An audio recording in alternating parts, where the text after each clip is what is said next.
queria pensar com vocês, aproveitar que a família toda está reunida, e quais são as marcas de uma família saudável. Quero olhar para a Bíblia, e a gente vai passear na Bíblia um pouco hoje, e tirar da Bíblia quais são essas marcas que ela nos ensina de uma família saudável.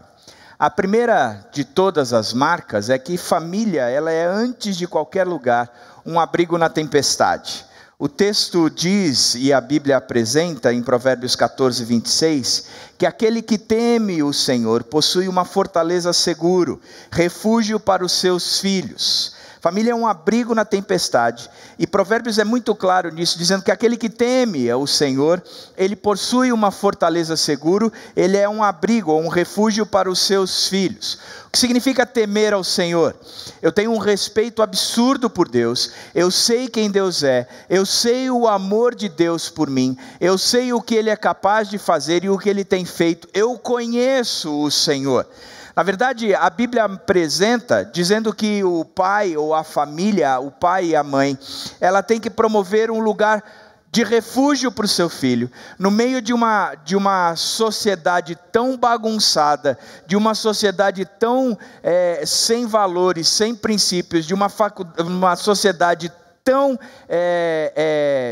disfuncional, que as pessoas têm me procurado e têm dito, os casais que têm casado, dizendo, eu não sei nem se vou ter filho, porque eu não acho justo, eu não acho sábio ter um filho e colocar no mundo o mundo do jeito que está. O que eu quero que você saiba é que o mundo sempre será o que o mundo é. A diferença não é o mundo, a diferença é a família, é o lar, é o abrigo que ele pode se encontrar. Porque a gente sabe que a gente nunca conseguirá dar um lugar saudável para eles viverem, porque as tempestades sempre acontecerão. E você pega o Sermão do Monte, Jesus ensinando, ele termina o Sermão do Monte dizendo, escuta, eu quero que vocês saibam que existe o sábio, o inteligente, aquele que busca alicerçar a sua vida em Deus, e existe o tolo, o nécio, aquele que não é sábio, e este não alicerça a sua vida em Deus, e são como duas casas que são construídas em cima de alicerces diferentes. Um constrói em cima da rocha, e o outro constrói em cima da areia. E a tempestade vem sobre essas casas, a água sobe, bate nessas casas, e aquele que construiu a casa na areia, vai ver a sua casa ruir. E o que construiu a sua casa na rocha, verá a sua casa prevalecer em frente a qualquer circunstância. O que é interessante, que o término do Sermão do Monte, Jesus vem ensinando e dizendo, as casas são parecidas, o que diferencia uma casa da outra é o alicerce, porque as lutas serão as mesmas para as duas casas. Ele diz, a tempestade vai cair sobre as duas casas. Significa que o ser cristão não nos isenta de enfrentar intempéries, lutas, dificuldades, não nos isenta de ter momentos difíceis, e não há garantias de ter filhos, e estes filhos viverem em momentos e circunstâncias onde nunca passarão por aflições. Não há garantias disso, pelo contrário.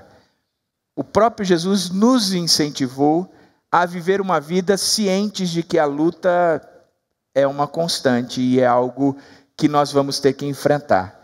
Ele disse, no mundo vocês vão passar por aflições. O próprio apóstolo nos ensinou dizendo que a gente não deve estranhar o fogo ardente que habita no nosso meio. Significa que as lutas não devem ser tidas por nós como algo anormal, pelo contrário, é algo extremamente normal. Por isso que o lar daquele que é cristão, do pai e da mãe, sério com Jesus, serve como um abrigo para o filho, no meio dessas tempestades e dessas lutas e deste mundo caótico que nós vivemos. O lar é um lugar onde ele pode ir e se sentir protegido, se sentir acolhido, se sentir bem recebido. Ali ele não é julgado, condenado, ele é simplesmente acolhido.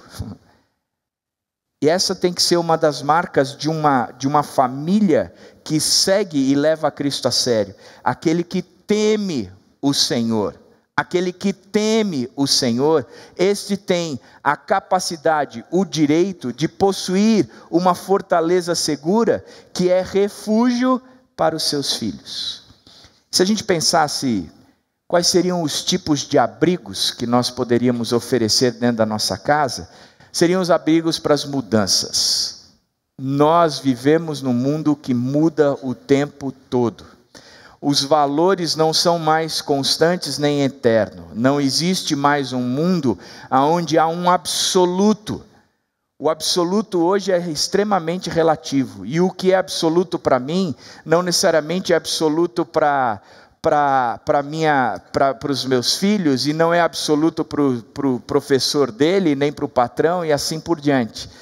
A minha adolescência, infância e adolescência, ela era construída em cima de dois absolutos políticos: o comunismo e o capitalismo. Era o que regia o mundo.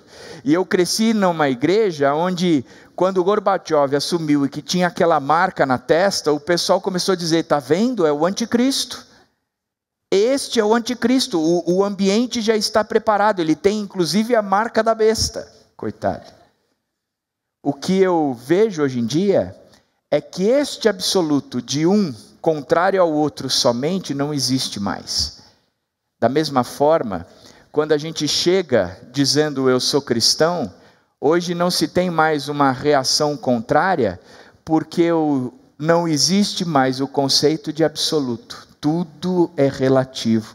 E tudo a gente aceita. Qualquer valor é válido, qualquer valor, se é importante para você, eu respeito, mas eu não tenho mais a oposição, e eu não sou mais oposição a você. E interessante é que quando a gente começa a pensar no que o cristianismo nos ensina mesmo, e o fato de ser cristão é se tornar a oposição. Por exemplo, o conceito de que Deus é um só, e esse Deus é o Criador de todas as coisas, e todos os caminhos levam a Deus, e isso está cada vez mais impregnado. Religião não causa mais separação, porque o absoluto já não é mais aceito.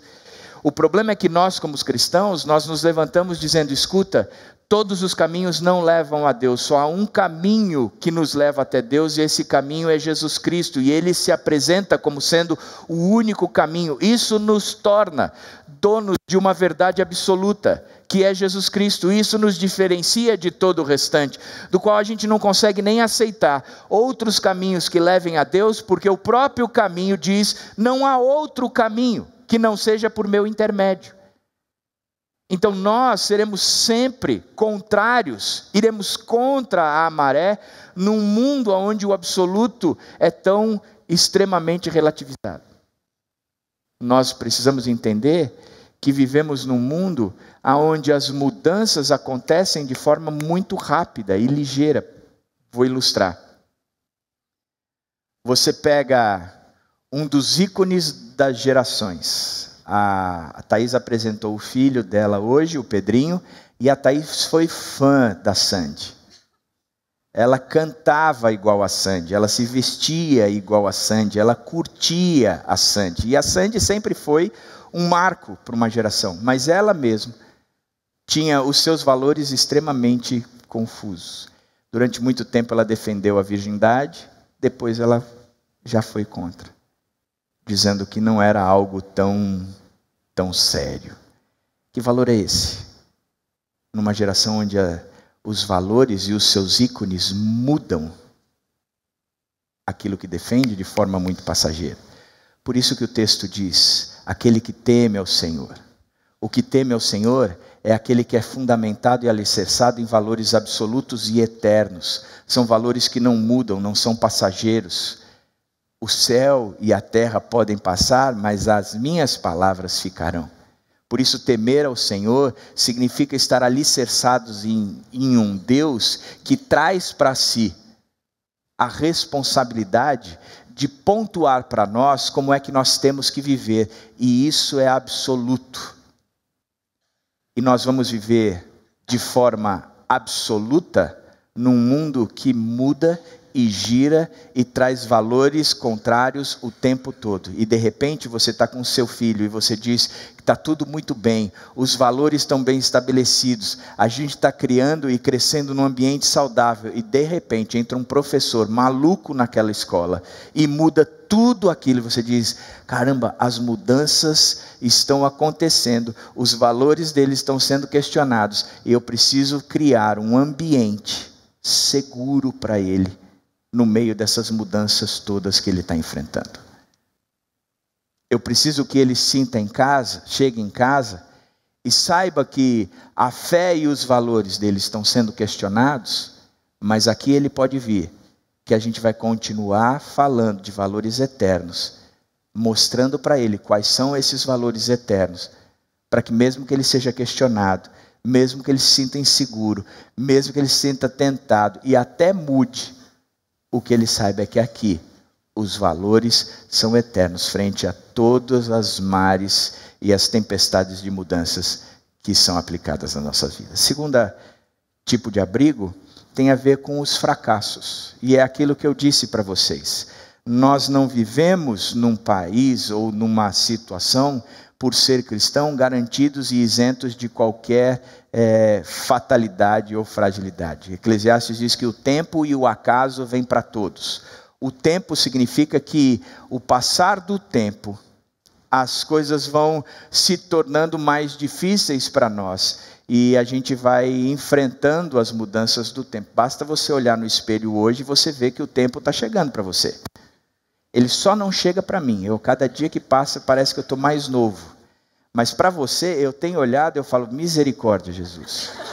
Misericórdia. Ajuda, Pai. Ajuda. Socorre o fulano.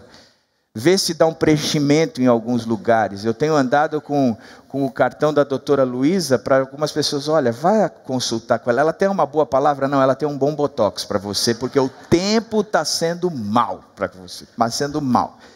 O fato é que o tempo vem para todos. O tempo vem, para alguns os volumes aumentam, os volumes caem, para outros... O tempo vem. E o acaso também. Eclesiastes diz que o tempo e o acaso, as fatalidades, as fragilidades, significa que muitos de nós chegamos numa certa idade, depois de tantos anos dentro de uma empresa, e aí a empresa manda o sujeito embora, ele não sabe o que fazer, se sente um fracassado, pega todos os seus recursos e diz: hoje na minha idade eu não consigo recolocação, eu vou investir num negócio. Investe num negócio e às vezes o negócio não vai para frente, ou demora para ir para frente, ele se sente um zero à esquerda. A sociedade pode estar dizendo isso para ele. Dentro de casa ele tem que ter um abrigo que vai o acolher, dizendo: nós estamos juntos, o Senhor é maior do que a gente. E Ele vai estar com a gente em toda essa situação. Vamos repensar, vamos refletir, vamos analisar, vamos orar. Mas aqui a gente resolve os nossos problemas, não é na discussão e nem olhando as circunstâncias. A gente vai resolver os nossos problemas diante do Senhor. Da mesma forma, como a rejeição. Minha irmã me ligou hoje, esses dias eu liguei para ela e ela estava... Eu perguntei: você está sozinha? Ela falou assim: não, eu estou com o Lucas, o mais novo. Eu falei assim: mas por que ele está aí? Ele está triste com a vida. Assim, Lucas está triste com a vida? Por quê, Carol? Porque no time de basquete ele está sendo rejeitado. Aí eu falei assim: isso dói, né? Para o pai dói bastante. E eu sei o que é rejeição. Eu tenho há anos, no mês das crianças, postado uma foto minha de quando eu era pequeno. E eu tenho desafiado alguém a colocar uma foto de uma criança mais bonita do que eu. Porque eu reconheço quem eu era. E eu sei, eu não preciso reconhecer, a foto já me mostra quem eu sou. Eu era extremamente dentuço, os dentes separados e para frente, grandes, enormes. Eu usei 13 anos aparelho. Eu usei aquele aparelho que coloca por fora, que chama casquete ou extra-oral. Eu entrava na escola, parecia um cabresto de cavalo, o pessoal começava: potocó, potocó, potocó, potocó. Quando eu entrava na escola, o pessoal cantava: coelhinho da Páscoa, que trazes para mim? Meu apelido era Mônica. Aí eu digo: cara, eu vou falar uma coisa para você. Eu sofri bullying a vida inteira. A minha resposta foi promover bullying. Sou agressor de bullying? Talvez. Mas o fato é que eu olho para o bullying e eu digo o seguinte: eu acho que a gente gera um drama muito grande em cima do bullying. Bullying forma caráter, essa é a minha opinião. Na verdade, eu aprendi isso com o Renan. A gente tem que aprender, ensinar as crianças a enfrentarem a rejeição. Hoje é um negócio tudo de que não me toque, não me faça, que é uma geração mimada, que não aprendeu a enfrentar nada. Mas a rejeição acontece. Aí eu peguei o meu sobrinho e falei assim: vê a foto do tio. Eu era ainda ruim de futebol, ruim de basquete, ruim na escola, péssimo aluno. E feio pra caramba, Lucas. Você está melhor do que eu, porque pelo menos você é bonito. Ele ria. Ele fala assim: cara, vai para frente. Aqui, a gente te aceita do jeitão que você é. Porque a família tem que ser um abrigo para isso. Para a rejeição, para o fracasso, para a mudança. Essas são marcas que a gente tem que trazer e a gente traz da vida, que dentro de casa tem que ser um lugar que nos capacite, nos prepare para enfrentar toda essa situação. Segunda característica que eu acho que a Bíblia trabalha bastante é que família é um centro de aprendizagem. É um lugar onde a gente vai aprender de fato, não é na escola e nem na igreja. Diz: pais, não irritem seus filhos, antes criem-nos segundo a instrução e o conselho do Senhor. Efésios 6:4. A gente gosta sempre de olhar para o segundo passo desse versículo: criem-nos segundo a instrução e o conselho do Senhor. Ou seja, o que tem que alicerçar uma família de fato é os princípios e valores, tudo aquilo que está contido na Bíblia. Toda a palavra de Deus tem que ser o alicerce. Durante muitas vezes eu cheguei para minha família e sentei com eles em volta da cama e dizia: eu não sei todas as coisas, e a gente tem que pontuar a nossa vida em cima deste livro. É a Bíblia que tem que ser o norte da nossa família. É a Bíblia que tem que ser a razão da nossa família. É a Bíblia que tem que ser os valores da nossa família devem estar contidos na Bíblia. Por isso, pai, por isso, mãe, eu desafio você a estudar a Bíblia. Sua família nunca vai crescer de forma sadia se você não tiver o conhecimento da Bíblia. Estudar mesmo. É comprovar a família e provar a família em cima do que a palavra diz. Aí ele diz: criem-nos segundo a instrução e o conselho do Senhor. É como o Senhor quer que viva. É como o Senhor quer que pense. É como o Senhor quer que haja. É obedecer. É obedecer. E obedecer significa fazer aquilo mesmo ou principalmente contra a minha vontade. A obediência nunca acontece quando eu estou de acordo com aquilo que é pedido. Isso é conivência, não é obediência. A obediência é quando eu não quero fazer o que eu sei que eu tenho que fazer. Então eu vou fazer por obediência. É escolher o caminho certo, mesmo que seja o caminho mais difícil. Isso é obediência. Isso eu aprendi com a minha esposa. Ela que me ensinou isso. Porque eu sempre pensei em obediência como eu tentei um princípio, mas ela dizia: mas se esse princípio está de acordo com o que você acredita, isso não é obediência, é conivência. A obediência significa ir fazer o que tem que ser feito, mesmo contra aquilo que você quer fazer. Isso é obediência.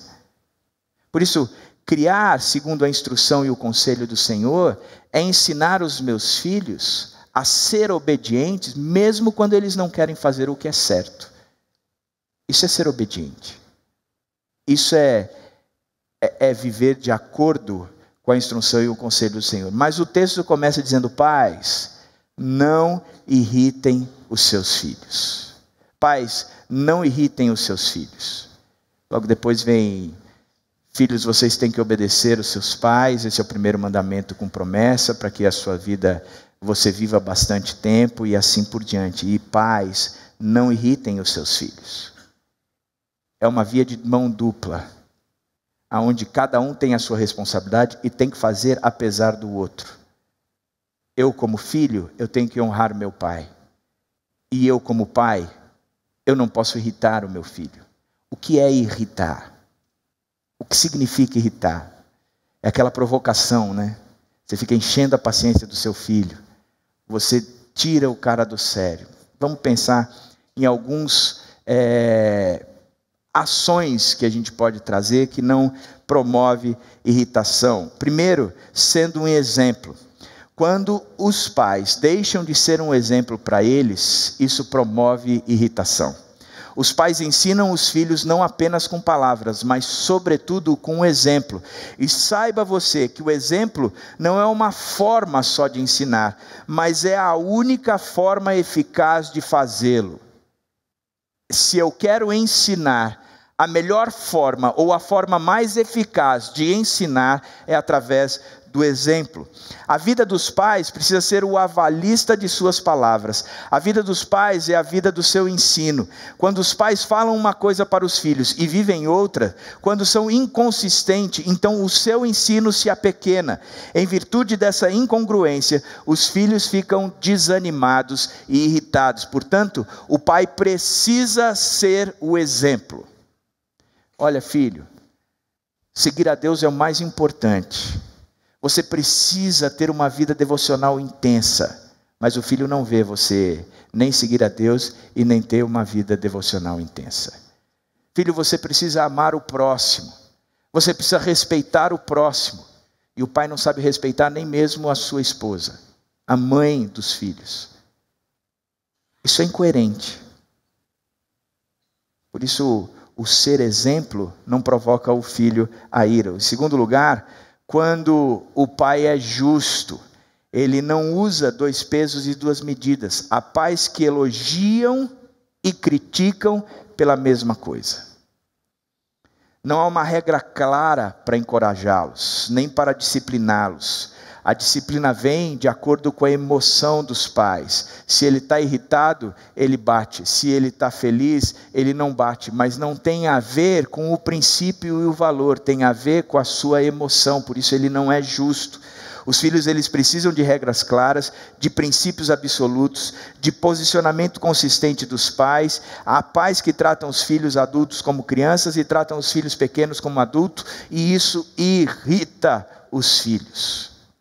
Eu tenho visto muito pai com filho jovem mimando esses filhos e precisa parar com isso. Filho adulto precisa ter responsabilidade de adulto.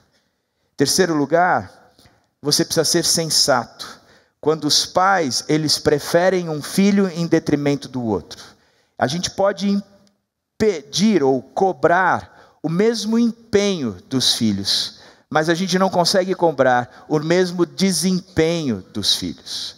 Eu preciso cobrar para os meus filhos que eles tirem e que eles sejam estudiosos. Olha, você tem aí a responsabilidade de arrumar sua cama todo dia.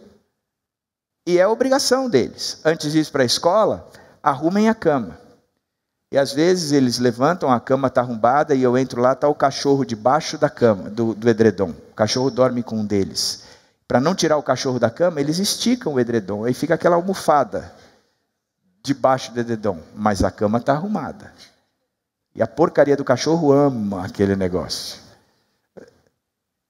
Olha, vocês precisam fazer isso. Vocês precisam estudar. Um tem mais facilidade que o outro em relação ao estudo. Tudo bem. O desempenho eu não cobro, mas eu cobro um empenho.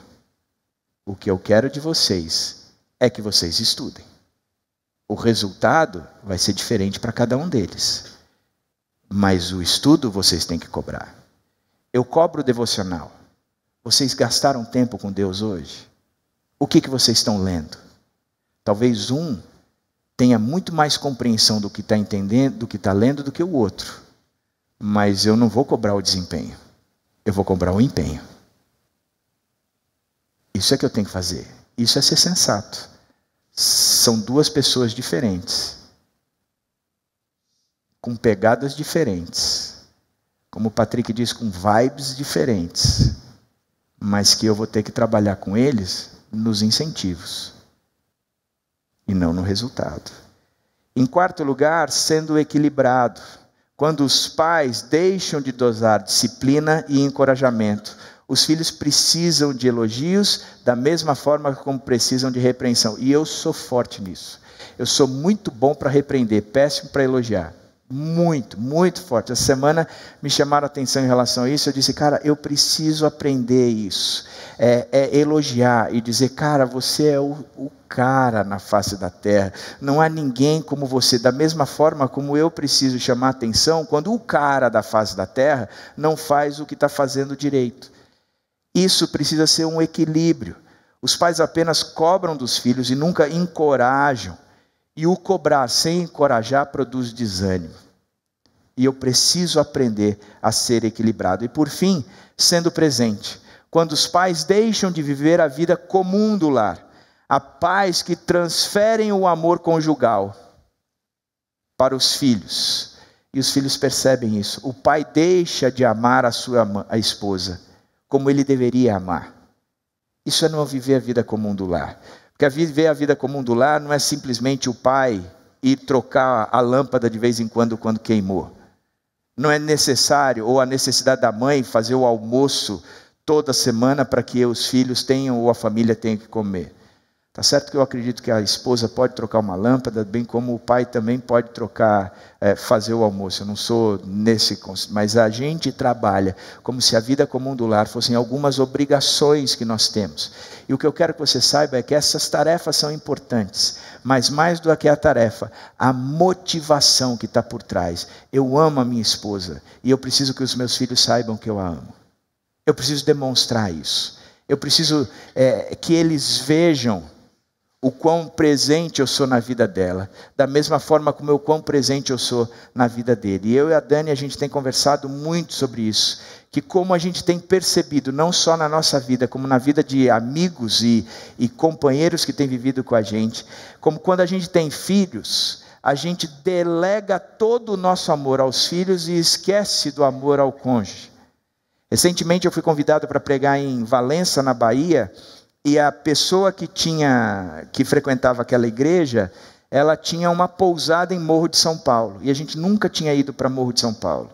E nós fomos, e a pessoa nos deu uma semana lá. Então a igreja nos convidou para falar lá, pagou a nossa passagem, e uma das pessoas da igreja nos deu uma semana lá. Então para nós, estava ótimo, vamos. Só que eu acho que depois que os meninos nasceram, nós nunca tínhamos tirado férias só os dois.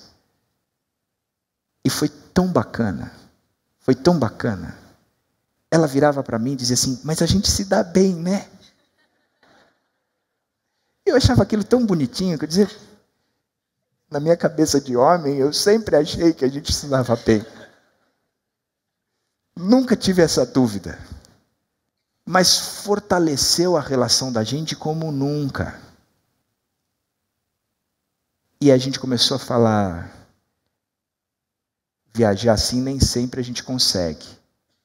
Mas um focar o outro a gente consegue e a gente tem que fazer isso. Isso é importante para os filhos. Porque eles sabem que em primeiro lugar eu estou com ela.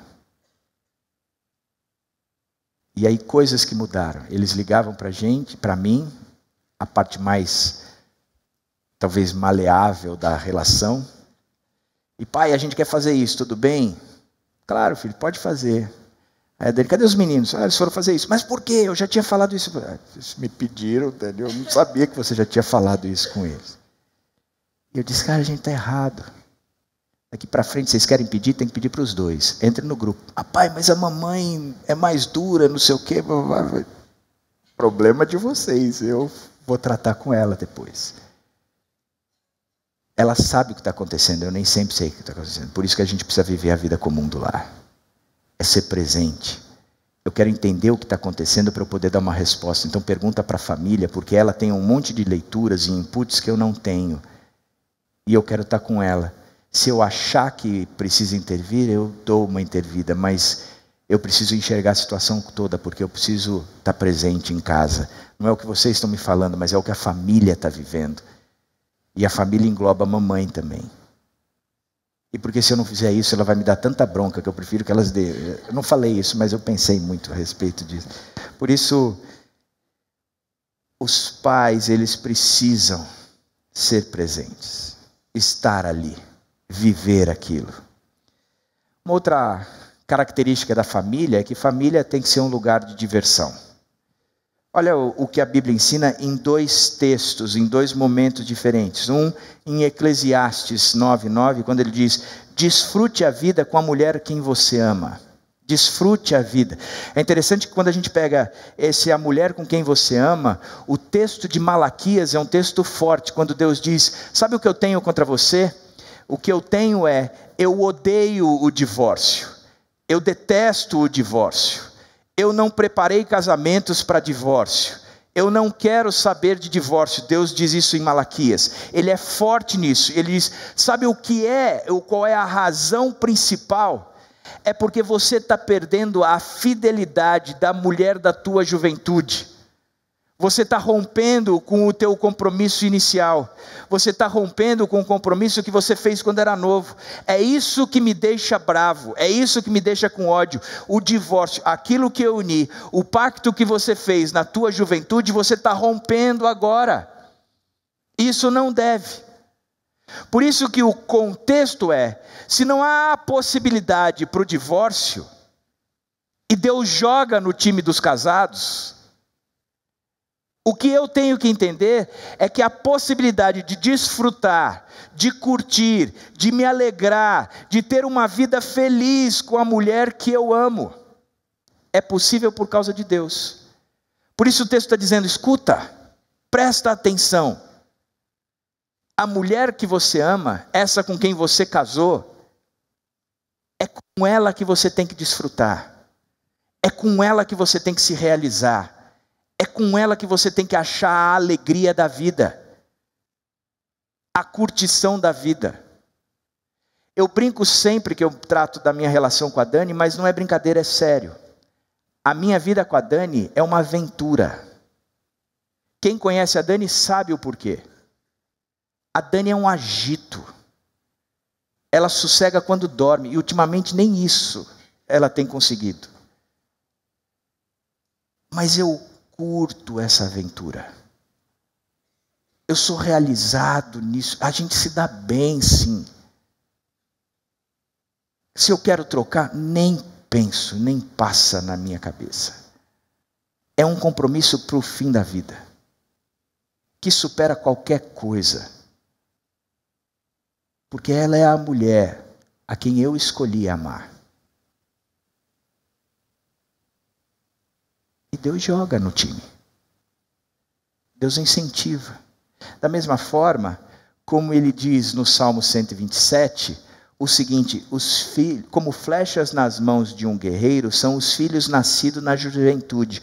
Como é feliz o homem que tem a sua aljava cheia deles. Aljava é o lugar onde coloca as flechas. E ele está comparando os filhos como flechas. Ele diz: aquele cara que tem a aljava, ou seja, tem a vida cheia de flechas. Por isso que a Rai está feliz hoje.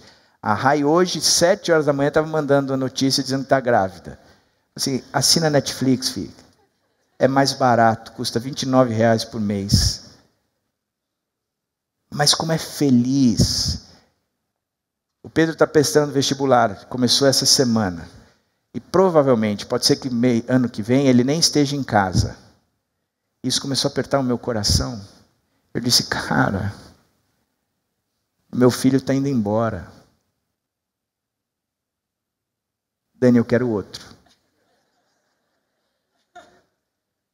Tenho pensado, eu não posso mais, desse mato não sai mais coelho. Deixei de ser um touro reprodutor para ser só um boi de engorda, já faz algum tempo. Mas o que eu tenho dito Dani, eu acho que eu quero outro. Eu não gosto da casa vazia. Eu curto essa ideia de filho. Eu amo criança. Porque traz felicidade. Lucas 1, João Batista é prometido aos pais como uma fonte de prazer e alegria. Porque isso é filho. Cara, eu tenho um prazer e uma alegria nos meus filhos. Eu acho os dois o máximo. Mas um está indo embora. Eu acho que eu quero mais. Por quê? Porque família é um lugar de diversão. Um deles descobriu que pode me bater. Todos os dias eu apanho. Todos os dias. Eu estou deitado na cama, ele sobe na cama, ele me prende. E o negócio dele é beijar a orelha lambendo. E eu quero a morte com isso. Só que ele está do meu lado, a Dani está do meu lado, eu não consigo me mexer. E lá vem aquela boca cheia de língua para cima da minha orelha. E eu fico assim, Dani me ajuda, Dani me ajuda. E ela tendo ataque de riso. E o que eu preciso ensinar é que a diversão tem que ser boa para todas lá na família. Esses dias ele me deu uma chave de braço, estendeu o braço, pegou a perna de um jeito, doía pra caramba, eu bati a mão nele, não vou largar, não vou largar. Dani, me ajuda! E a pessoa não me ajuda, gente. Eu quero mais filho e quero outra esposa também. Eu acho que eu estou relacionando algumas. Mas eu amo essa bagunça. Eu amo voltar para casa. Eu curto a casa. Eu amo quando eles estão cheios lá em casa. A casa está cheia dos amigos dele. Eu acho aquilo um barato. Porque é lugar de diversão mesmo. Quero também pensar num outro conceito. Que família é um núcleo de serviço, um lugar onde a gente aprende a servir um ao outro. O texto de Coríntios diz o seguinte: vocês sabem que os da casa de Estéfanas foram os primeiros frutos da Acaia, e que eles têm se dedicado ao serviço dos santos. Eram uma família que se convertera e que abrigava na própria casa uma igreja. E eles promoviam os encontros da igreja na própria casa. Não interessa o que eles estavam fazendo. O interessante é que quando você olha para esse texto, você vai ver que era uma família que trabalhava, que servia, que cuidava, que estava promovendo ações em prol do próximo. E o que eu acredito cada vez mais é que as nossas famílias, elas têm que aprender dentro de casa o que é servir. É um cuidar do outro, um promover o outro, um tratar do outro, um tá ali olhando a necessidade do outro e cuidar. E família tem que ser o núcleo mesmo. Você vê e diz, cada um tem que lavar a louça. Aí a pessoa vai lavar a louça, tem um copo na pia. Ele lava o dele, põe para secar e deixa o único copo que alguém deixou ali. Escuta, por que não está lavando tudo? Ah, não fui eu que sujei? Essa resposta eu sei que você daria. Mas você não respondeu a minha pergunta. Por que não está lavando tudo? Por que vai deixar para o outro? Vamos aprender a servir. Da mesma forma como a gente tem que aprender a servir em outros lugares. Eu amo ver a minha família servindo na igreja. Eu amo estar aqui falando e o meu filho ter tocado antes. O outro dando aula na classinha. E a Dani responsável por uma série de coisas. Eu amo. Tem gente que chega para mim e diz, você não deveria deixar a sua esposa liderar nada. Ela vai liderar. Porque eu amo ver a minha esposa servindo. Eu amo ver meus filhos servindo. A gente serve juntos. Essa é a nossa pegada. Porque a família é um núcleo de serviço. E tem que ser. Tem que ser. Por isso, acho linda a referência de uma família na Bíblia. A família, a casa de Estéfanas. Eles têm se dedicado ao serviço dos santos. Olha como Paulo apontou uma família. Essa família serve juntos. Essa família é dedicada ao serviço. E a minha pergunta para você é, como é que a sua família seria reconhecida?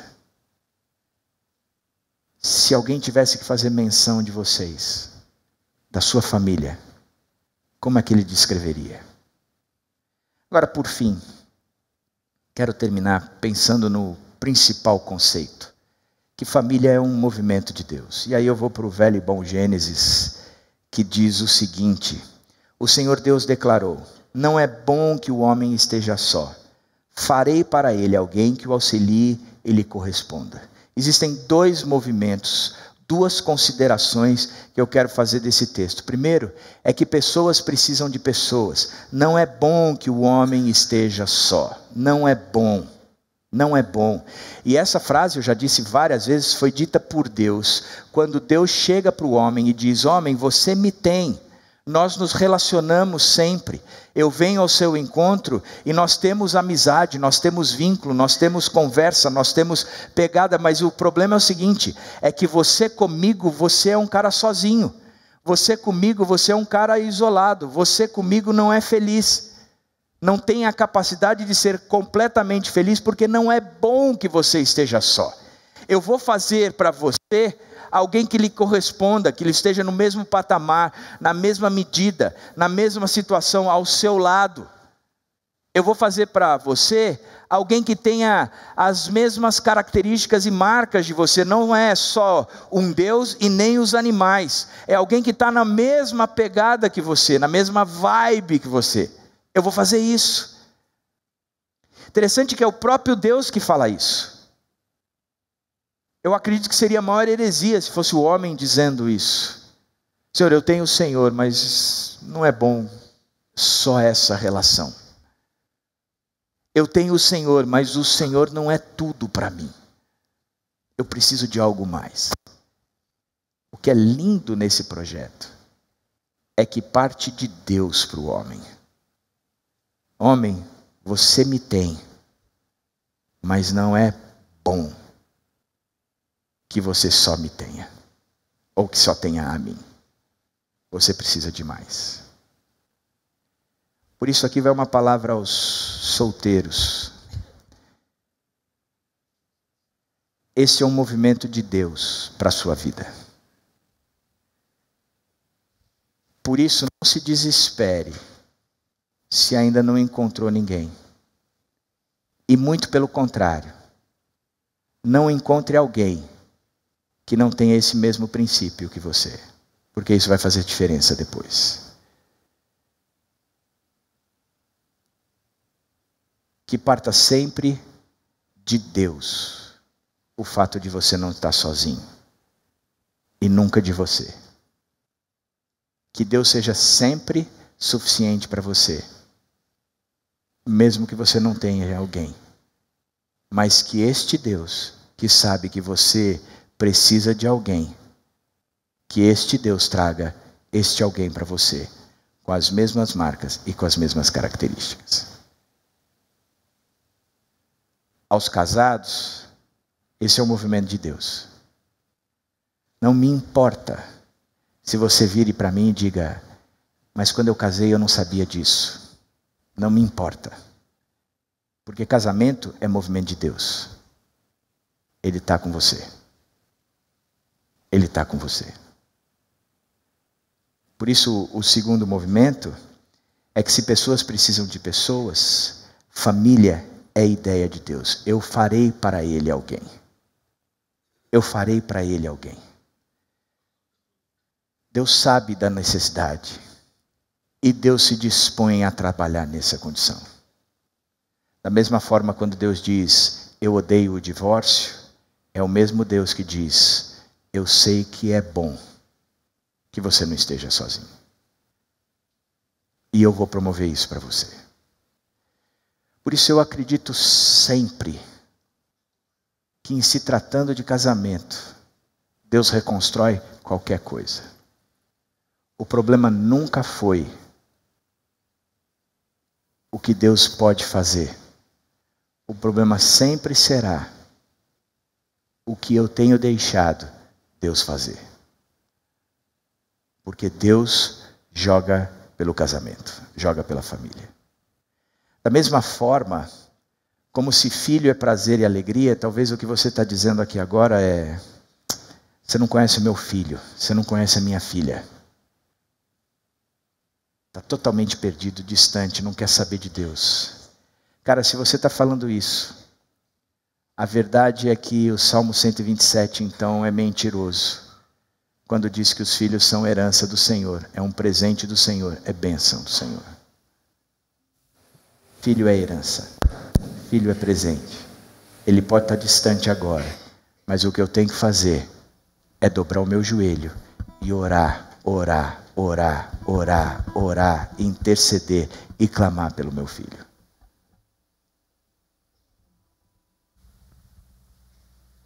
Chegando diante de Deus e dizendo, eu sei que Ele é um presente. Então, primeiro me faça enxergar de forma diferente. Ele nunca é um problema, ele é um presente. Ele nunca é alguém perdido, ele é uma bênção. Eu só preciso gastar mais tempo colocando ele diante do Senhor. Porque se ele é um presente, Deus deu tudo com o que a gente precisa. E o movimento sempre é de Deus na minha família. Eu aprendi com um pastor que me criou. Ele dizia assim: em relação aos meus filhos, hoje eu analiso que eu poderia ter ensinado um versículo a mais. Mas se eu tivesse ensinado um versículo a mais, eu poderia ter ensinado um capítulo a mais. Mas se eu tivesse ensinado um capítulo a mais, talvez eu poderia ter ensinado um livro a mais. E se eu ensinei um livro a mais, talvez eu pudesse ter ensinado um testamento a mais.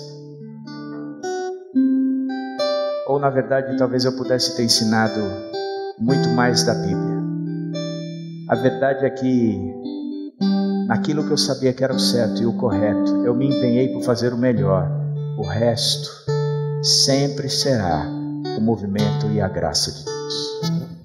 É Deus quem muda o coração. Sempre faltará a gente fazer alguma coisa. Sempre vai faltar eu poder me empenhar um pouco mais. Mas sabe o que é bacana no Evangelho? É que o Evangelho, ele trata disso o tempo todo. Quando Deus desce dos céus e vem ao nosso encontro, o que ele está dizendo o tempo todo é que o movimento é meu e nunca será seu. Sou eu que desci e fui ao seu encontro. O que você precisa fazer é confiar plenamente em mim.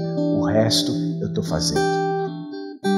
Quando vocês me buscarem de todo o coração, eu serei achado de vocês. Eu me deixarei ser encontrado por vocês, porque eu estou procurando isso. Pessoas que dependam totalmente de mim. O resto é da minha parte. O resto é da minha parte. Isso eu não sei como está a tua família agora. Talvez você esteja vivendo um momento terrível de separação, de perdas, de destruição. Talvez você seja a parte lesada. A parte que olha e diz: não tem nada para eu fazer, ele está indo embora. Eu não queria isso. Talvez você seja a parte que lesa. Você está dizendo: eu estou indo embora porque eu não vejo esperança na minha relação. Talvez você seja o pai que está olhando para os filhos e dizendo: eu deveria ter feito muito mais. Hoje eles não estão nem aí com Deus, não estão próximos. Não carregue isso. O que você tem que carregar é que Ele diz: eu farei para Ele. Eu farei para Ele alguém. Gosto muito de uma palavra de um cara chamado Henry Nouwen. Quando ele compara o Natal com esse movimento todo, ele diz: músicas, bons sentimentos, belas liturgias, bons presentes, grandes jantares e doces palavras não fazem o Natal. Natal é dizer sim a algo além de todas as emoções e sentimentos. Natal é dizer sim a uma esperança baseada na iniciativa de Deus, que não tem nada a ver com o que eu penso ou sinto. Natal é acreditar que a salvação do mundo é obra de Deus e não minha. O Natal, o Deus que desceu dos céus e invadiu as nossas vidas, significa que a iniciativa e a ação é dele. Foi ele quem desceu. Foi ele quem desceu. E foi ele quem modificou. Eu olho para os meus filhos. Eu sei que eu poderia ter feito muito mais. Mas ao mesmo tempo, eu tenho a plena confiança e convicção de aquele que começou a boa obra neles, há de completá-los até o dia de Cristo. Não depende de mim. Não depende de mim. Eles são de Deus. presente de Deus na minha vida. Isso é a coisa mais preciosa que eu tenho. Ele não é meu, é de Deus. Se perguntar para ele quem eu sou, ele vai descrever. Vocês não me descrevem como ele descreve. Por isso eu sei que eu poderia ter feito muito mais, mas tenho a plena convicção que aquele que começou a boa obra há de completá-la até o dia de Cristo. Amém. Eu te desafio a descansar em Deus, de entregar para Deus e dizer: Deus, o meu casamento e os meus filhos pertencem ao Senhor. Eu não vou batalhar por isso. O Senhor batalha por mim. E eu só quero viver a aventura daquilo que o Senhor ainda vai fazer na nossa história. Deus abençoe ricamente a sua vida.